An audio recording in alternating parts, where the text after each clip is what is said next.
Dear students, अस्सलाम वालेकुम। मैं बिल्कुल ठीक हूँ, उम्मीद है कि आप भी बिल्कुल ठीक होंगे और ज़ोर और शोर से टेंसेस की प्रैक्टिस कर रहे होंगे।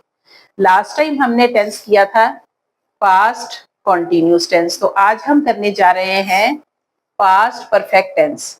टेंसेस शुरू करने से पहले मैं आपको एक चीज़ रिमाइंड करवा दूँ कि एक वीडियो में मैंने आपसे कहा था स्टार्ट में कि आप मेरे साथ-साथ कॉपी पेंसिल लेकर इसे नोट करें because practice makes a man perfect. जब आप लिखने की प्रैक्टिस करते हैं तो चीजें आपको ज्यादा याद रहती हैं।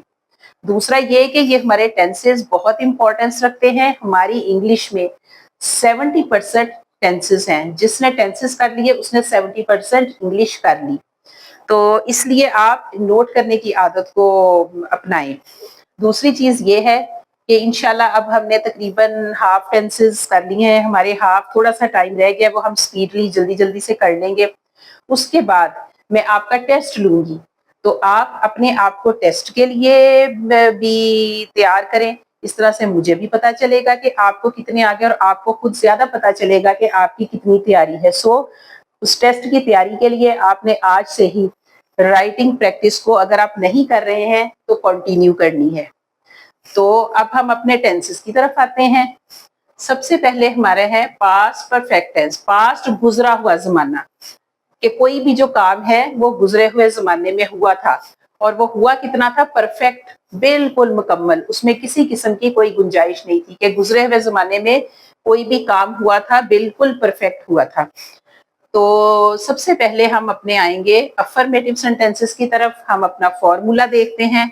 Number 1, subject. सब्जेक्ट आप जानते हैं वो होता है जो कि काम करता है, plus helping verb is had. यहाँ एक और बड़ी मजे की चीज है कि इसमें हेल्पिंग वर्ब जो है सिर्फ एक है, हैड। हर तरह के पास परफेक्ट सेंटेंसेस में वही लगेगा। जिस तरह से प्रेजेंट परफेक्ट में हमारे पास हैज हैव था, या कुछ में हैज बीन हैव बीन, इस तरह से। तो ये है कि इसमें हमें कोई चक्कर नहीं कि कौन सा हेल्पिंग वर्ब लगेगा, किसके साथ, सिंगुलर के साथ क्या लगेगा, प्लूरल के साथ क्या लगेगा। इसमें हैड है और हमने हैड ही सबके साथ लगाना है। बहुत ईजी है। प्लस मेन वर्ब की थर्ड फॉर्म, आप जानते हैं कि जो काम परफेक्ट है, जो काम पूरा हो चुका है, उसके साथ मेन वर्ब की थर्ड फॉर्म आएगी। प्लस ऑब्जेक्ट जिस पर काम हो रहा होता है। तो अब हम आते हैं अपने सेंटेंसेस की तरफ। अफर्मेटिव, पहला सेंटेंस है मैं उससे मिल चुका था।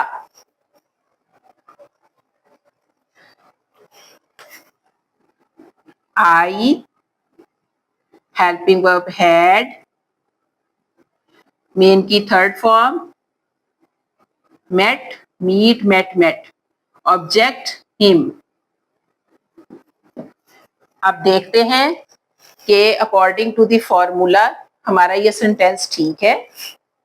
आई is the subject, had is the helping verb, met is the main verb की थर्ड फॉर्म और him is the object. So our sentence is right. और एक और चीज जिसे मेरे ख्याल में मुझे बार बार बताने की जरूरत नहीं, लेकिन आपकी प्रैक्टिस के लिए मैं बता देती हूँ कि जब हमने प्रेजेंट परफेक्ट टेंस किया था तो उसमें फिक्रे के एंड में लगा था चुका है, चुके हैं, चुकी हूं वगैरह।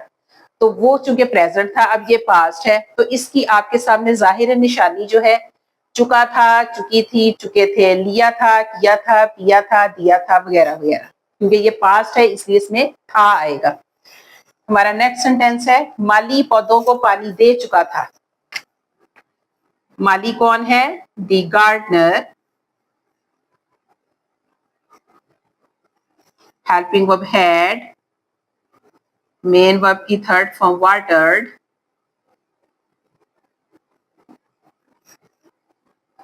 ऑब्जेक्ट इज द प्लांट्स, काम हो रहा है पौधों में।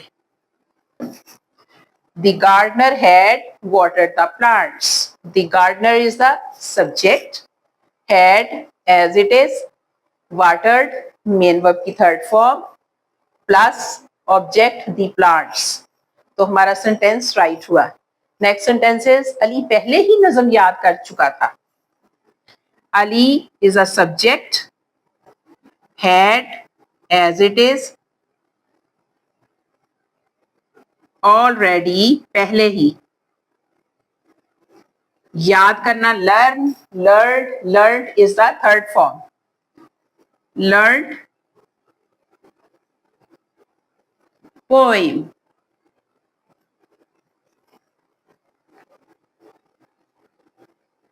G. Ali is a subject, had helping verb, already learned, पहले ही याद कर चुका था मेन की वर्ब की third form, poem is a object. Ali had already learn poem. So sentence is right. हमारे नेक्स्ट सेंटेंस है नेगेटिव. तो नेगेटिव के में और अफर्मेटिव के फॉर्मूले में क्या डिफरेंस है?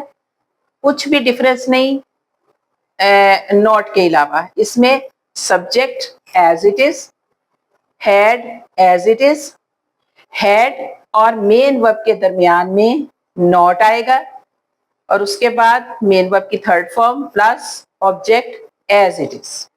सो आवर फर्स्ट सेंटेंस इज मैं उससे नहीं मिला था. मैं कौन हूं?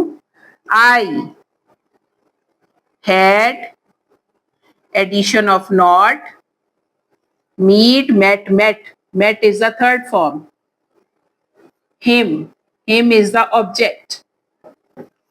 G. I is a subject, had as it is, not as it is, met main verb की third form, him is the object. So according to the formula our sentence is right. मैंने उसे गाली नहीं दी थी. I had not, गाली देना abuse करना है, abused him. G. I is a subject, had is the helping verb, not as it is, abused main verb की third form, him is the object. So our sentence is right. Last sentence is मेरा भाई कराची नहीं जा चुका था. My brother is a subject, had not, जाना go, went, gone is a third form. यहां लगेगा gone क्योंकि ये परफेक्ट है, वर्ब की थर्ड फॉर्म आएगी. My brother had not gone to Karachi. G. My brother is the subject, had helping verb, not as it is, gone main verb की third form plus Karachi is the object. So our sentence is right.